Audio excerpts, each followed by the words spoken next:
Comment Donald Trump place-t-il son argent en bourse? Eh bien, grâce à Bloomberg et aux Échos, qui relatent l'info. On en sait un peu plus sur les actions préférées du président américain. Bonjour Charles. Bonjour David, bonjour à tous. Charles Sana, fondateur du site Le Grenier de l'Écho. Avant Donald Trump, les présidents américains cédaient leurs actifs financiers juste avant d'entrer à la Maison-Blanche. Trump, lui, ne l'a pas fait. Mais était-ce une obligation? C'était quoi? C'était une coutume? Rien ne l'y contraint? C'était plutôt une coutume qu'une obligation. Et puis, vous savez, jusqu'à présent, en fait, tous les présidents américains en exercice étaient fauchés quand ils arrivaient à la Maison-Blanche et bien plus riches quand ils en partaient. Donald Trump est évidemment un ovni pour la Maison-Blanche aux États-Unis, puisque n'oubliez pas qu'il est milliardaire. Difficile de demander à un milliardaire d'arrêter de placer son argent uniquement parce qu'il deviendrait président des États-Unis. Alors évidemment, ça pose un certain nombre de questions autour des potentiels conflits d'intérêts, mais le fait qu'il puisse avoir un portefeuille boursier n'est pas particulièrement choquant. Alors d'ailleurs, l'organisme chargé de la transparence aux États-Unis et du contrôle de ces déclarations publiques, c'est un petit peu, si on devait faire une comparaison avec la France, la HATPV ou la HATVP, enfin bon, vous savez, la haute autorité à la transparence de la vie publique, dit comme ça, j'aurai les bonnes lettres.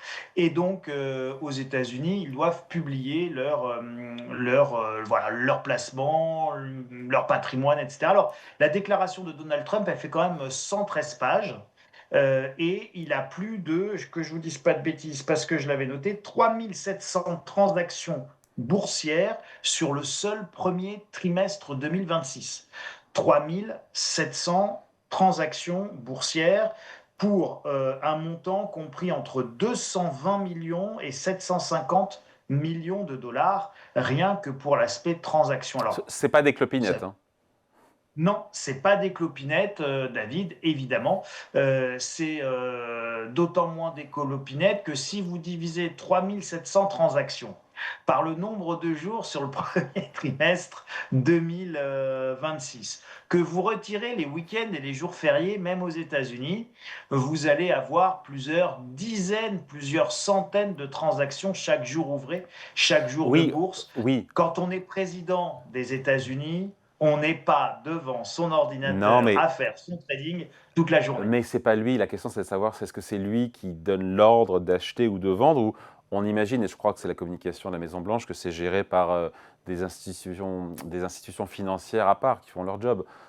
Je sais pas, je pose la Exactement. question, hein, Non, non, mais bien sûr, c'est évidemment pas lui qui donne les ordres. Il est possible qu'à la marge, après une réunion avec le PDG de Boeing dans Air Force One, de retour ou pour l'aller à Pékin, il rentre, il se dit bah, tiens, finalement, Make America Great Again, it's a very good idea to buy Boeing, voilà, Boeing stocks, pourquoi pas, mais c'est évidemment quelque chose d'extrêmement marginal. Je rappelle d'ailleurs que la Maison Blanche, la direction de la Maison Blanche, a rappelé alors l'ensemble des salariés de la Maison Blanche concernant les délits d'initiés, puisque nous avons dans chaque annonce de Donald Trump des mouvements extrêmement suspects. On l'avait déjà évoqué, David, ensemble, mais on a des mouvements extrêmement suspects sur les marchés financiers, avant chaque frappe en Iran, avant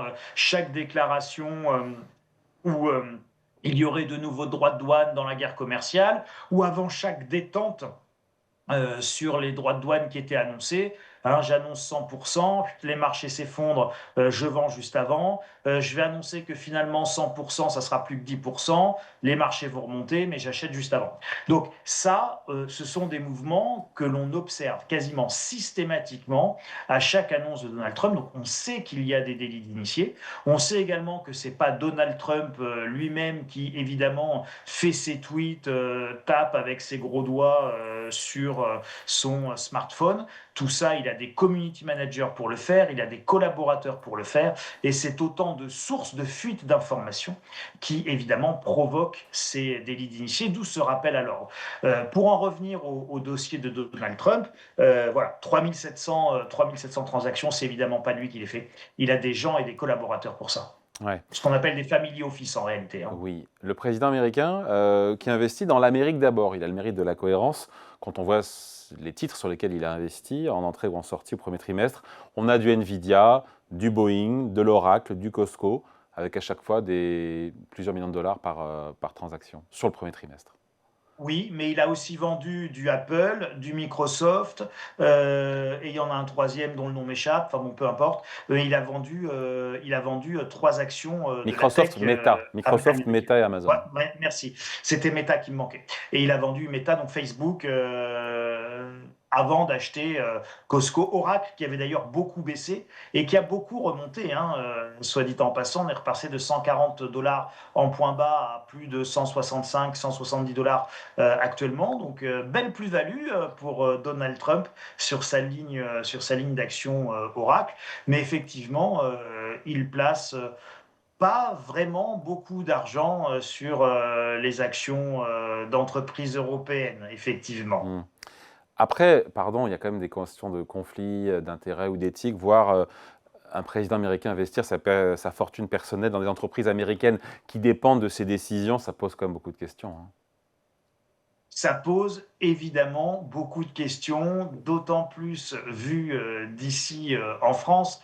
Alors moi, ça me fait doucement sourire parce que effectivement, quand on regarde les déclarations, d'ailleurs que je trouve totalement, c'est totalement inadmissible, hein. Moi, je suis totalement opposé à cette notion de transparence. Imaginez une transparence totale, hein, où tous vos rêves, fantasmes, désirs, mensonges seraient étalés en place publique. Ce n'est pas un paradis, c'est un enfer absolu. Ça s'appelle lire dans les esprits, lire dans les consciences.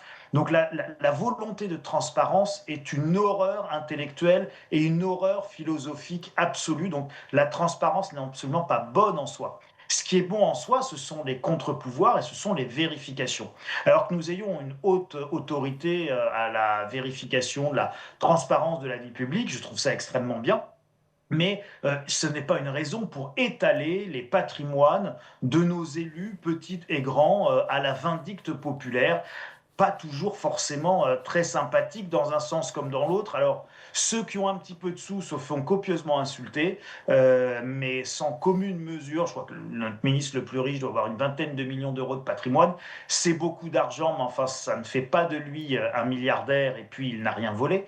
Et l'écrasante majorité de nos ministres sont tellement fauchés que ça les disqualifie pour toute direction, à mon sens, des affaires publiques. Bon, donc, si vous voulez, tout ça, ça n'a pas de sens. Et c'est facile, vu d'ici, de critiquer Donald Trump, qui, je le rappelle, est quand même milliardaire. C'est comme si on demandait, c'est encore une fois, comme si on devait lui demander de renoncer à son argent pour devenir président des États-Unis. C'est peut-être aussi parce qu'il a de l'argent et beaucoup d'argent qu'il est totalement libre et indépendant. N'oubliez pas que la propriété, le patrimoine et l'argent libèrent. Je renvoie tous ceux qui nous écoutent quand même au presque père fondateur de notre République et de l'esprit français, de l'esprit républicain et révolutionnaire français, hein, j'entends, donc l'esprit plutôt de gauche de notre pays, c'est Voltaire. Bon. Et Voltaire, qui subissait les lettres de cachet et se faisait emprisonner à chaque fois qu'il voulait exprimer ce qui va devenir évidemment le terreau intellectuel de la Révolution française et de notre corpus intellectuel d'aujourd'hui, il se faisait enfermer et la seule solution qu'il ait trouvée, c'est de devenir riche. On ne le sait pas, mais avant d'être l'inspirateur de la Révolution française, Voltaire était avant tout un entrepreneur, mais aussi un très aimable arnaqueur qui savait jouer avec les règles et Hmm. qui a tout simplement fait faire faillite à la loterie française de l'époque. Eh ben, on apprend toujours plein de trucs avec vous, Charles Saquet. Bien juste, avant de se quitter, une fois qu'on a dit tout ça, et surtout quand on sait maintenant ce que fait Trump en matière d'action, etc., on comprend mieux pourquoi est-ce que c'est un président qui est à l'écoute des marchés aussi. Mais parce que Donald Trump n'est pas à l'écoute des marchés uniquement, David.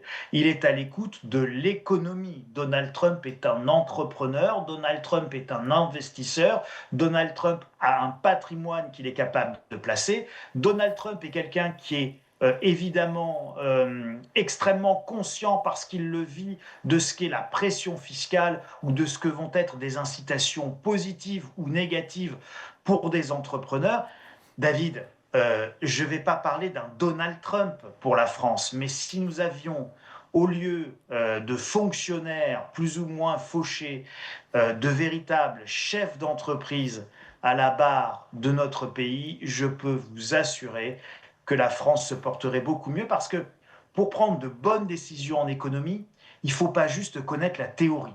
Il faut avoir été entrepreneur, il faut avoir expérimenté ce que c'est que de recruter, ce que c'est que de payer des charges sociales, ce que c'est que d'avoir un contrôle de l'URSSAF, ce que c'est que d'avoir un contrôle fiscal, ce que c'est que de payer sa pression fiscale, etc., etc. Et une fois que vous l'avez expérimenté, je peux vous assurer que vous ne dites plus jamais « Ah, mais moi, qu'est-ce que j'aimerais payer des impôts et être à ta place ?» Ça veut dire que tu es riche.